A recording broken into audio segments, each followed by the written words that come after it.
Avocat nanga Yesu yoneyo nelakanga ofana. Je crois na pesibilo nyoso mbote na kombo na Yesu Christo. Comme je venais de le dire à mon bien-aimé Farid Lemsi, vraiment mon bien-aimé, excuse-moi parce que cette émission sera en lingala. C'est une émission spéciale qu'on avait dit qu'on va commencer à faire cette émission pour essayer un peu de parler nos comportements des chrétiens d'aujourd'hui, voyez-vous. Parce que si je dis qu'il y a des chrétiens d'aujourd'hui, c'est qu'il y a des chrétiens d'hier, vous voyez. Et il y aura aussi des chrétiens du futur, vous voyez. Donc, nous parlons de 3 temps. Mais vous savez que les 3 temps dans les Écritures n'existent pas. Dans les Écritures, nous n'avons que 2 temps. Mais dans cette émission, l'émission se passe en lingala. Quoi, je tiens à dire déjà aux bien-aimés, c'est une nouvelle émission. Ça, c'est une nouvelle émission. Ça a commencé le mardi passé et aujourd'hui, c'est notre 2e épisode. Et je l'ai dit que l'émission ne va pas rester là pour toujours. Soit je vais commencer à faire cette émission pour toujours. Non, non plus, on fait ça pour un temps. Mais tandis que les enseignements restent jusqu'à ce que le Seigneur revienne ou soit que la mort nous précède. Voyez-vous? Je salue ma soeur Idé la Pauvre depuis Recklinghausen, Nzamba Pambola Bino. Dans le but que émission Oyo Ezana Lingala. Donc, tozolo bela bizaleli ya biso ba Christo ya lelo. Pourquoi topesi émission Oyo titre ya bizaleli ya biso ba Christo ya lelo? Boyebi que Apocalypse azol baboye ete robe ya pembe ya lino, donc le fin lin ya robe en réalité ezali bizaleli ya ba Christ, voyez-vous. Donc bizaleli ya ba santu. Apocalypse azol bango na pesi papa nanga Jean-Marie Okitole la mbote, papa nanga Pichu Sibangu mbote belé. Donc, émission Oyo, Eza Matéate, ma soeur Francine Ngatiou, que vraiment, vous allez m'excuser, car j'avais dit que cette émission commencera à passer en lingala. Voilà, donc c'est pas un enseignement comme on donne l'enseignement le samedi, on donne le thème et puis on parle du thème. Eza émission, on parle juste nos comportements étant des chrétiens d'aujourd'hui. Voilà, c'est un peu ça. Mais Tolobi, tout ça, la mona lingala, pour... Hein? Vous savez que tous les enseignements presque passent en français. Donc, il y a d'autres bien-aimés qui réclament. Ils viennent de l'Angola, ils viennent de Kinshasa. Il y en a d'autres qui ne parlent pas français. Voyez-vous que le français, c'est une langue étrangère. C'est ce que j'essaie d'expliquer aussi aux autres. Le français est parlé en Belgique, mais ce n'est pas tous les Belges qui parlent français. Donc, il y a des Belges qui parlent flamand. Quand tu lui poses la question, est-ce que vous parlez français? Il te dit non, non, non, je ne connais pas le français. Mais c'est un Belge qui vit à côté. Des pas à là où on parle français. Donc, les gars disent qu'il ne connaît pas parler français. Donc, cela veut dire que c'est une langue étrangère. Vous voyez? Donc, nous sommes du Congo. Normalement, nous avons notre langue aussi. On a beaucoup de dialectes, beaucoup de patois. Mais nous avons notre langue qu'on appelle lingala. Hein? Ma soeur Clara Wanzambi, Nzamba Pambolayo. Émission Oyo ezali solo Oyo tozo solo la lokola biso ba Christ. Boyebi ke makambo ebele na église. Olie biso ba santu to vérifia ka écriture. To koma kokota ndire na loyenge. Menebi ba santu moko ya bere pendant que l'apôtre Paul ou soit le frère Paul azaki kopesa bango enseignement. Mais bango bazalaki ko vérifier écriture na koyeba soki makambo oyo Paul azoloba ezaya kokoma maupa. Biso pe na mission ya ba Kristo ya lelo tokobanda kozwa quelques thèmes natali na messenger na moni ba thème te yango tozwi thème lelo tolobi la songi na église. Vous voyez? Donc tolobaki pe ke émission oyo badokende mulai te. Même moi 20-25 minutes to sisi na biso. Tozolobe la songi na kati ya église. Vous voyez? Parce que tozolobe la net basamtite, mais tozolobe la makambo o tomona ka ya mabe, pe makambo tomona ka ya malamu me o elekaka na kati ya église. J'ai sali mon bien-aimé, mon papa Claudio Jean-Claude. Donc, papa Jean-Claude, que le Seigneur vous bénisse depuis Welkenrat. Donc, ma soeur Clara Nzambi, Pichou, Sibangou. Donc, voilà, c'est un peu ça. Donc, je vais rejeter un appel. Il y a quelqu'un qui m'appelle. Donc, je vais lui rappeler après. Donc, émission auto sana lingala, ezaba Christ ya lelo. Tozo bela juste ba comportement auto zaka na ngona kati église. Pe tozo lobela ya malamu pe ya mabe. Donc, ce que ça ya malamu to ko encourager mo. Ce que ça ya mabe to ko loba de sorte que to changer amour quand même à la lumière des Écritures. Ouais, yango dans le big eza ngo enseignement te na bandeko yo bakoti. Donc, toujours solo la cap, eza ma solo, toujours solo la, mais eza vraiment enseignement T. Donc, c'est un peu ça. Mais quelque part, eza pas enseignement, hein. Donc, quelque part, eza pas enseignement.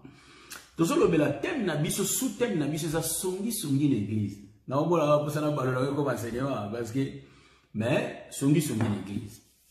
Église à l'élo, mais bien aimé, songi comme ma casse. Et tamba Christ. Na lingina la capo. Beaucoup remarqué que samedi passé, na salaki émission T, enseignement nabiso sur la famille de Noé, 4e partie. C'est le docteur Adelar qui avait fait la 4e partie na place nanga, parce que biso toza éprouvé. Toza éprouvé, samedi donc, vendredi, samedi, dimanche, toza la kikuna na mboka ya bono, toza éprouvé, moi si nangai, akoufeli mama leki nae, donc, tante nae maternelle, leki ya maman nae akoufi sur place kuna na bon. Donc, ebembeza kuna, enterrement eza samedi matin. Voilà pourquoi même samedi OP, nous avons une émission T. Voilà pourquoi je ne sais pas ce qui le docteur Adela vous a disposé à jouer mission intérim, ou soit peut-être il y aura un autre homme de Dieu à cause de l'émission samedi à 20h. Voyez-vous? Même si on ne parle pas sur la famille de Noé, mais peut-être on peut parler sur Eloko Moussous. Vous voyez que chaque ministre a sa grâce. Voilà pourquoi nous disons que les grâces ne peuvent jamais se comparer. Dieu a péché maintenant Moutubatala, Moussoumi Balé, Moussoumi Sak, Moussous Moko, mais nous sommes à édification, il y a corps de Christ. Vous voyez, c'est pourquoi on a même na ekomelia ba prophète Tobantoma. Chaque moutou a commis na lolenge na ye. Moussou a commis belé, mais moussou a commis mouké. Et pas ya bato. Ah! Moni pina pierre a commis mingi, mais pas Nzambe za bomote. Vous voyez? Donc Nzambe ne moutou a décidé à utiliser moutou lolenge ni. Vraiment merci maman Elisa de Bundes.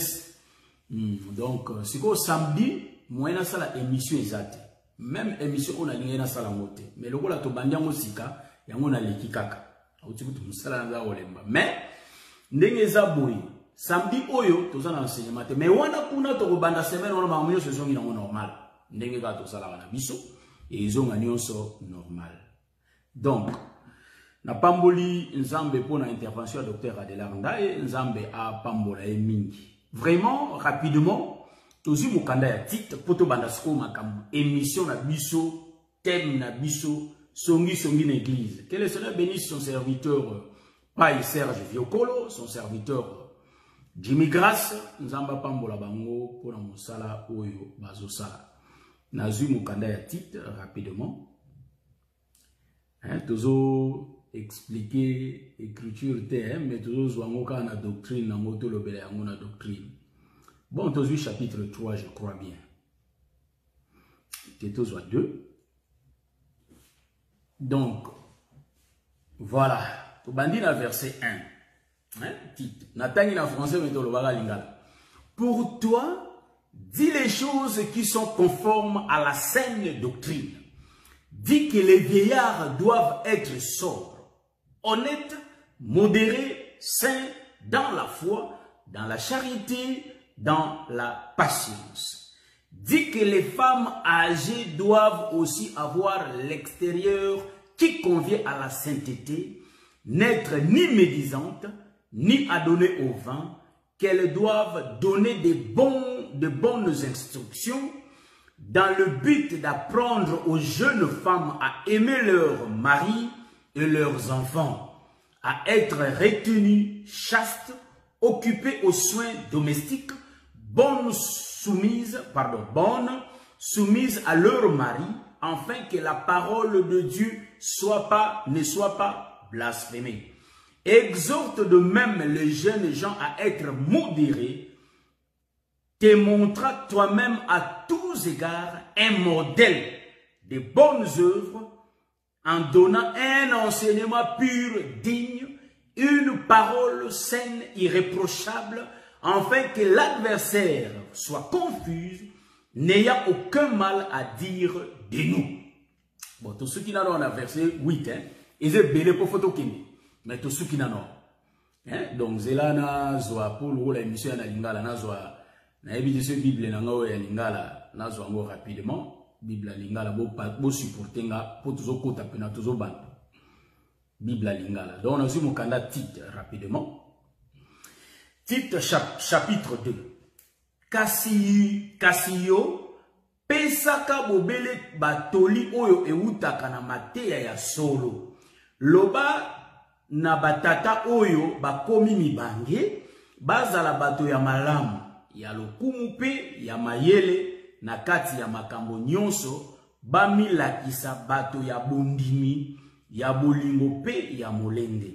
Loba pe na bamama oyo bakomi mibange bafanda lokola bato ya bosantu batongaka bato te pe bazala baumbu ya masanga te.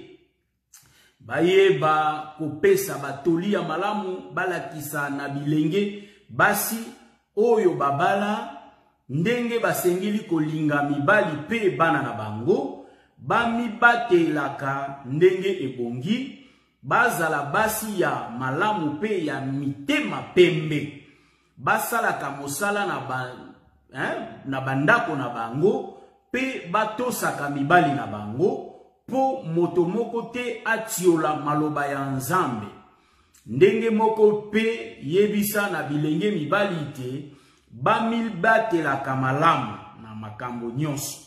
Yo moko osengeli kopesa ndakisa ya misala malamu teyaka mateya ya solo na ndenge ekoki salelaka maloba ya malonga pe ya kokoka na ndenge wana bato oyo batiaka ntembe na mosala na biso bakomona soni bakokoka koloba ata likambo moko te ya mabe oyo etali biso. Amen. Bon, je crois que le bien-aimé a tomoni, le bien-aimé Paul azotine de la petite lettre. Boyebi, atindi lettre, na lettre oyo atindi. Azotali sa petite awakeno, apesa conseil na bato bakomi mibange.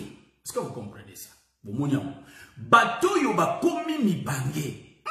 Bon, bien-aimé Serge, n'a pas eu Djambot. Bon, oyebi, mibango yo, awa nde tozolo bela mibange. Bon, monitant tolo bela mibange awa. En réalité, il y a une émission, enseignement, mais pour ça, on a bon, mibango yo bazolo bela awa. Bon, en réalité, c'est aujourd'hui la révélation, et ça mibange physique. Vous voyez? Mibange physique te, bazolo bela mibange ya lilo. Voyez-vous? Donc, bao ba komi mibange.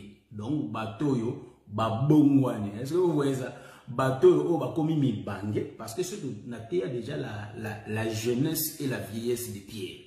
Bon, mon ato akana ba jeune, peut tozana ba vieux, mais dans l'évangile. Est-ce que vous voyez ça? Ah, eza lingala mengala mona pumbora moi mukeka pona kokate. Donc, vous voyez? Donc, dans l'évangile, nous avons des jeunes et des vieillards. Nous avons deux catégories à battre, quatre évangiles. Nous avons la jeunesse et nous avons la vieillesse. Remarquez, Exode chapitre 12. Batu avant ba kota nandaku bakendelia anyo bazala bangonyo so ba jeune. Voyez-vous? Donc ndaku oyo prophète Moïse azolobake bozwa anyo ya 1 an bokota na ndaku bokanga ndaku bolia ikuna na kati. Voyez-vous? Tango bokolia bolia na matiti ya bolo. en réalité, tant que bazo ke kota nandako, bazala bango nyoso ba jeune. Mutala mukolo azalate, bango tout bazala bilengi. Maintenant sikoyo, et là on y est go salake, babongwana bakoma mibange. Donc du fait que ce que zo lia agnon ne muta transformaka mutu alongo lio jeune à commission mbalamoko mubange. C'est pourquoi les bien-aimés titres à bazoye bisaye et pas y a apôtre Paul à l'obina eboe que yebisa mibange. Voyez-vous? Donc bateau aussi ba koli o ba komi mibange. C'est pourquoi Pierre étant jeune azaki na makasi ya kokanga ceinture na yeye moko. Mais quand on a dit que comme on attend moko, il faut pas kanga yo ceinture kokanga. Est-ce que vous comprenez ça? On donne bon moyen à ma cérémonie. Omoni, donc nous avons expliqué mi bangé na kopumbwe. Donc mi bangé en réalité awa ce qui to pumbwe na révélation, tozo na mi bangé eza batu oyo ba bongoli mitema na liloba. Nde Paul azoyebi sabango bazala irréprochable. Bia mikolo wana nde ba pesa ka bilenge conseil. Voyez-vous? Donc en tout cas lelo tozolo bela songi na église. Ba pesa ka bilenge conseil. Bon moni nde to pumbwe mo mke. Donc awa mi bangé melele zo ka musangai. Tozana mi bangé na kati église. Bato ba koli ba kubi ba komi mikolo na liloba. Est-ce que vous voyez ça? Mais dans Katina Bangomoko, pardon, en eux, toujours remarqué que Tango Baoloba, on dirait bilingue n'embazoloba. Mais Tite Awa, Azo paie sa conseil. Paul a recommandé et a paie sa conseil et pas à Mibangue. Voyez-vous? Donc, tout qui t'anano. Mibangue au bakoli. Bakoza la bateau baza baumwa masangate. Voyez-vous, kozala moumba masanga. Donc, si vous mélitez aux angikimia, il faut mela kaka. Barobi kozala moumba masanga te. Il faut ozala na bizaleli ya malam. Nazala na bizaleli ya malam. Voyez-vous? Donc, biso, il faut de toper sa bilenge. Bon, nazongi na dona physiquement. Okoya omona na église. Moi na bata uti ko bala. Yoka songi. Yekutu banda bala metile lo. Na mona ko de changement liputa moko kaka banda kanga maka na liputa wana kaka yango a changer ko de bilamba te yango ozomona donc vous remarquez que bazar c'est-à-dire facilité ya koloba mabe ya ndeko eza penza na kati église ya lilo. Vous voyez ça?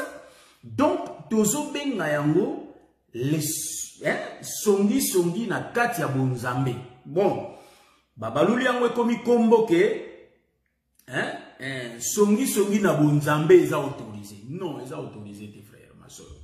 Donc il faut tous à la batu oyo tokoki ko tonga ka baninga na bisote. Soki to moni muninga na défaut, il faut to sungaye alongwa na likambo wana. Il faut que to sala makasi bande ko mususu ba remarquer te biso to zala déjà batu ali boso pona ko sunga ndeko de sorte que ndeko abima na mabe wana. Est-ce que vous osez solango? Écoute, tu comprends raté?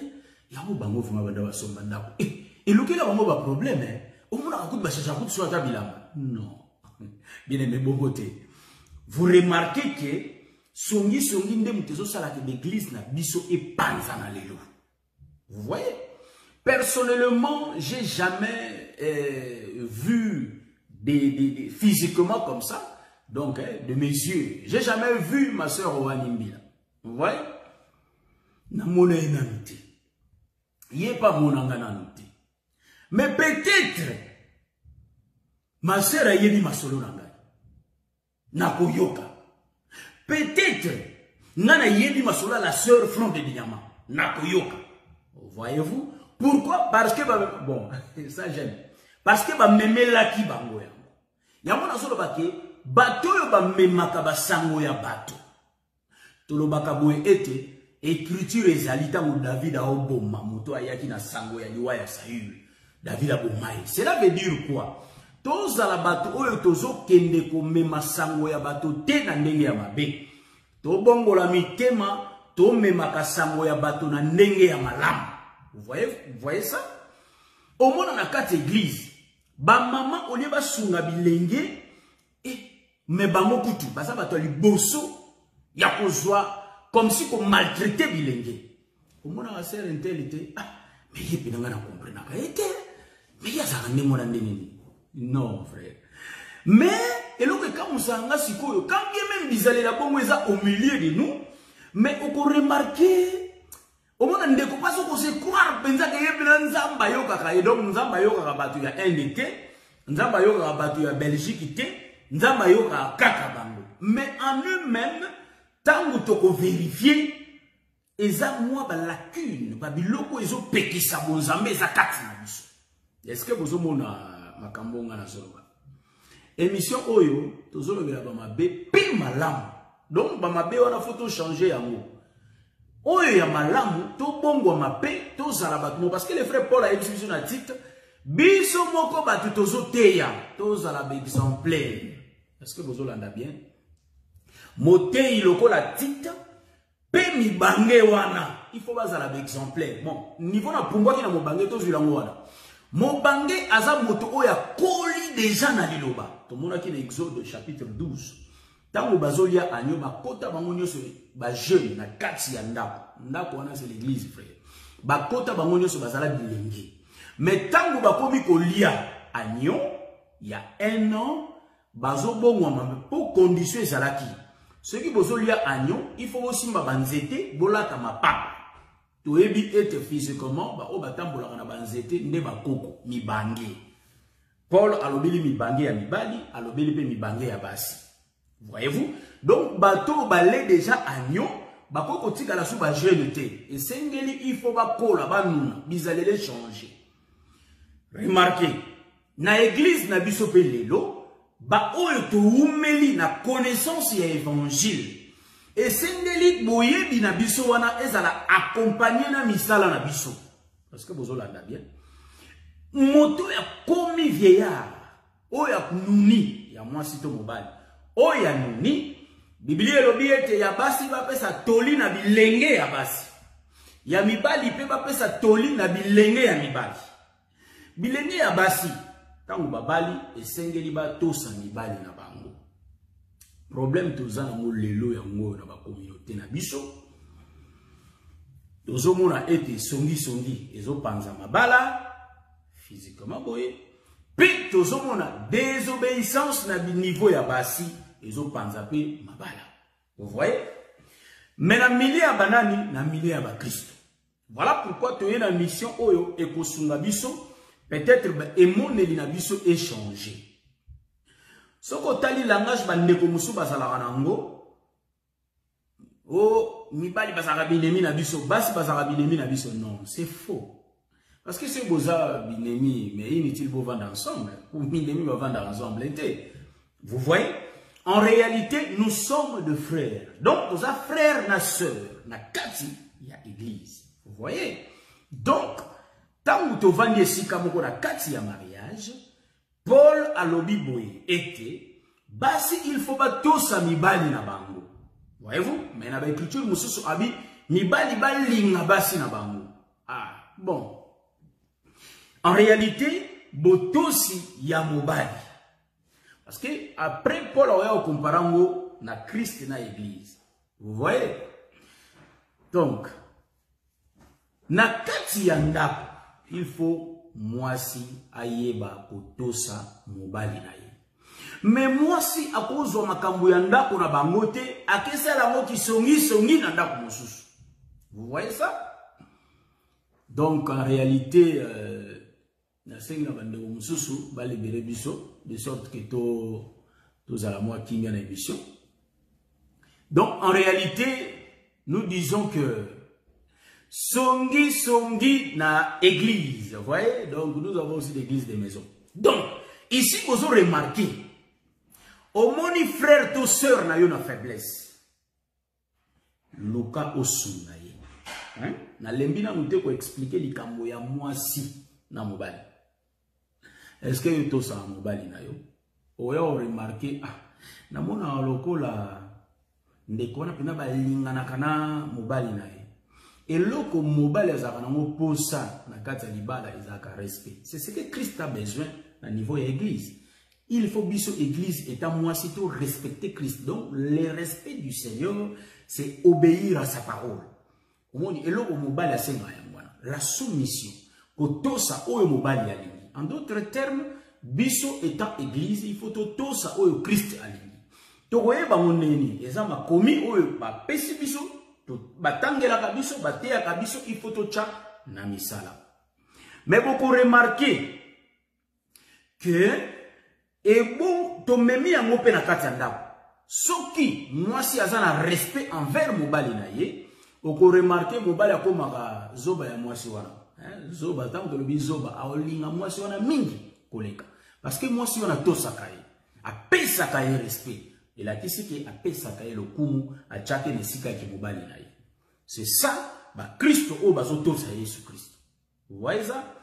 Donc mobali oyo pe alingi mwasi na ye mingi.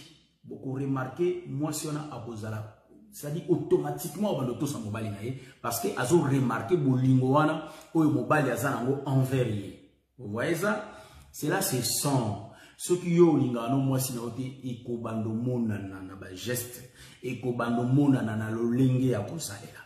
Yango titre bazo pesa ye conseil asunga. Voyez-vous? Donc entre biso beaucoup remarqué il faut eloko wana ezala ya mobali azo linga mwasi na yini automatiquement mwasi akomi aopesa yo pe obéissance na facilité. Yango balobaka boye na ndenga kibomoto na biso. Ta oko remarqué mokolo moko so pesa ka mwana wana respect, mwana wana pe automatique akozongisi la mokolo wana pe respect.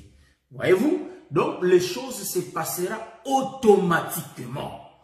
Mais lo kwa kokamwa lelo songi nde ezo diviser ezo kabula ba église. Vous voyez ça? Songi. Ngana eko betela mon bien-aimé David Mouliro que je salue, na eko betela ye lisolo. Yande konangai en réalité Jean-Pierre. Vous voyez ça? Maintenant, le frère Jean-Pierre lui-même ne connaît pas. Mais ngana memelié déjà lisolo. Tala Jean-Pierre, Jean. Donc, en réalité, Ndeko David azana lisolo ya Jean-Pierre, mais ayebi Jean-Pierre. Bilo que zo panza l'église na biso lelo ya ngwana. Est-ce que vous voyez ça? Bilo que zo panza l'église na biso lelo ezande likambo ya songi. Songi comme na niveau que ministre, un serviteur de Dieu. Avant d'ina bandini azotonga. Bon, nga za mama ele côté wana. Avant d'ina bandini azotonga na. Bon, en réalité tant azotonga bandimi oye mo bateaka. Bavana ba azotonga nani? Azotonga frère église. Nani na bandimi église. Mais après a terminé abandoter. Non. Et ça les liwana na Bible modèle wana et ça les ate. Nulle part dans les Écritures, là où j'ai vu que, bon, vraiment, les amis, ils commencent à la passer. Tant qu'on a zolo comme comme ça la passe, il faut que vous bongi ça bilo quoi. Au lieu donc il y a aucune personne. Oyo akoki kozongi sa motei na nzela ke ah motei. Mais eloko yozo sala par rapport ya makomi na nzambe ya ngote parce que Paul Azolo Banatiti yemoko azala modèle. Donc en réalité, il est strictement interdit na yo ministre au vandina bandimi au bandi ko tonga bandimi mususu église. Même église. Est-ce que vous remarquez ça? Ou soit bandi ko ka mususu généralement. Tozolo belaka bon. Non, ils a bon. Donc biso quelque part, celui tozoko ndima makambo wana. En d'autres termes, bisopeto tangami na lisumu wana. Mais tosunga kaya kozongi sanzela. Un ministre. En réalité, aza motei to motangi mibeko. Vous voyez, sacrificateur. Parce que ba ministre baza comparé na ba sacrificateur lobby. Vous voyez, donc yango bo mona ke tango Aaron sa musala, Aaron za osaka musala bana na ye. Hein, la fils de Corée tango ba ye, moi mo bolo ekotaka. Vous voyez ça? Voyez donc, je vous ai expliqué ma solo et Ankolo.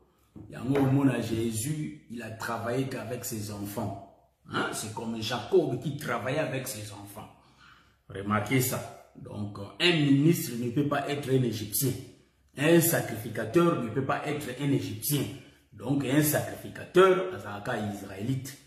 C'est pourquoi vous remarquez que tant que santu ba bosala musala bana ya Jacob, musala tambola malam.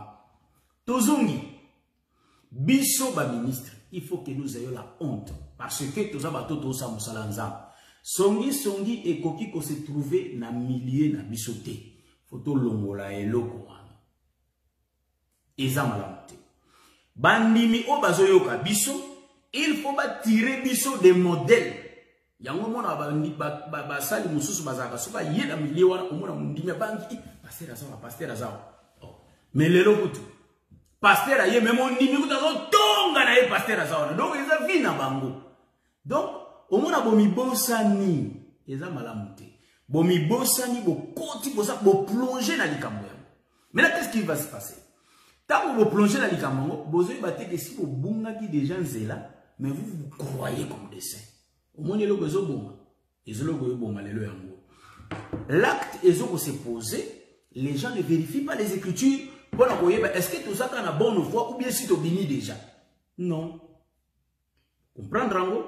Donc, en réalité, tu beleli na ba ministre, ba te ya samomalam. Bazala, tozala vraiment, tozala ba exemplaire, ba modèle. Voyez-vous? Bisope bandimi o toyoka kanilo, to sunga kate. Bisope to sunga kabate na biso. Tango to moni mutei na biso azo tengama, to sungi epe parce que epe za na kata course. Eloko ngana kama ya mwana mutei to croire te que to komi. Biso no tozo kima mbango. Mutakozwa fatigue na nzela, tozo sunga pe. Ozomona? Donc, Bisopé, maman Élisée. Donc, Bisopé, to sunganaka. Vous savez, ah, papa qui place au Penzapé, en gros, tout sungi na conseil. Bon, vous voyez, la Bisopé, tous en est. Vous voyez, la Bisopé, nous, on ne peut pas être conseiller. Vous voyez que je suis ministre. Un ministre à cause de la bourouté, comme si bako pese tolité. Vous voyez? Bon, on a si on a doctrine. Bon, on a Jétro à pese Moïse conseil. Bon, Moïse a coûté à la nanzam. Jétro à pese conseil. Mais pourquoi on a na musala yomoko? Au lieu qu'on a na musala yomoko boumé. Pour na batu kabula bango. Nous avons batu musu pesa bango charge à 1000 personnes, bango sous 500, bango sous 200, 300. Vous voyez ça? Nazolo bagago, pourquoi? Parce que pour Moïse s'est déchargé. Il faut passer conseil. Là les amis malam, ils appliquent. Ceux qui conseillent pour Moussa les tambola malam et yeli biso, il faut tout appliquer. Ils ont le malam. Mais ils ont kabula batu. Songi. Mais ce qui est grave, c'est quoi? Biso basantu, toliaka nyama lito imokote, toliaka nyama ya lito imokote.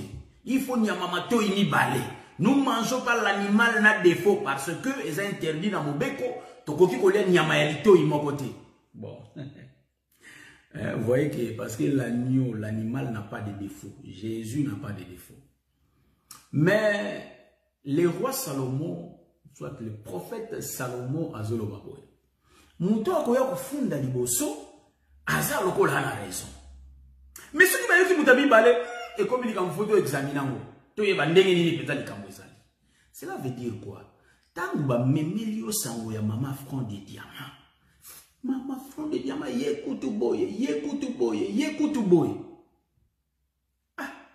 Ah bon? Yoka na yo. Ngapa na yoka na nga. Amen. Na yoki pe na nga. C'est un problème te. Mais problème est ça. Yoko ndimana ni nyosote. Banda ko examiner maman front de diamant. Pour na koyeba bizaleli o ba yebisio ya yewana. Voyez-vous? Donc j'ai dit biloko ezo panza ba église na biso. Eza ko mema. Ngasi na mona sere mo soni sisa ba l'église. Donc sere wana za spécialiste en songi. A beti koto ba tu ba swali l'église. Sur place ba swali l'église. Donc bizaleli wana eza bizaleli ya koyambate. Tangu toyoki yango, abi maman frère de diamant. En tout cas, yo oza na molimo oyo. En tout cas, ndeko mateta muto ahebisa kingai. Seconde ndeko mateta, yo muto loba, il faut assumer ce qui est bien.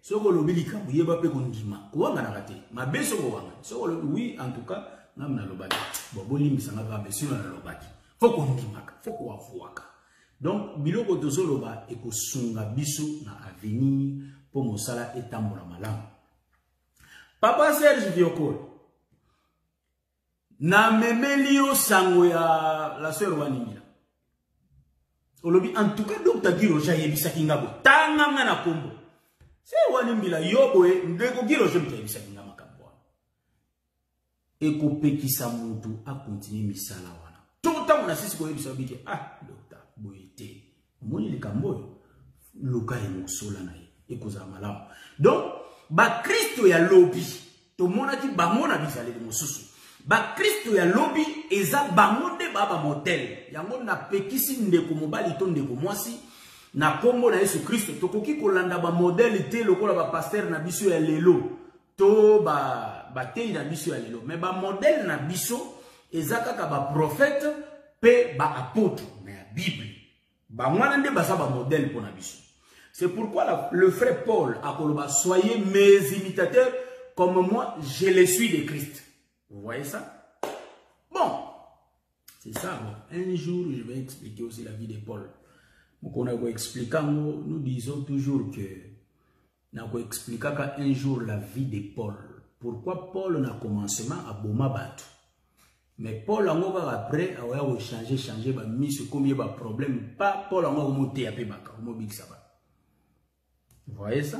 Donc là, nous allons expliquer Paul écriture. Le frère Paul écriture.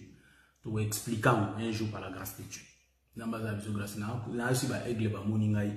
Déjà. Donc nous disons ceci. Le frère Paul azolo baboye que ye aza muto azo imiter Christ.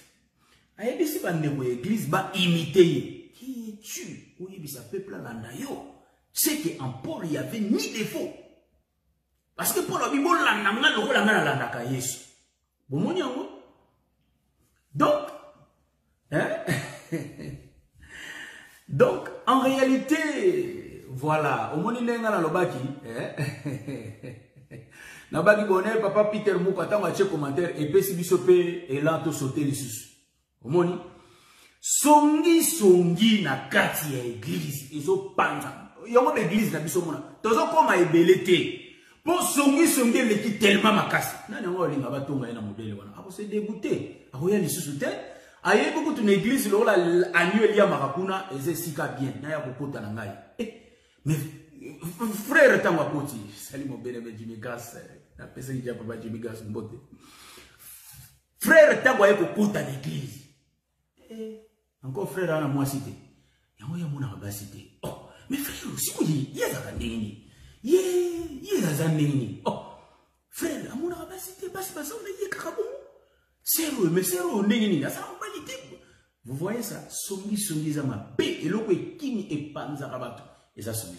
Surtout ma soeur n'a plus sur l'église.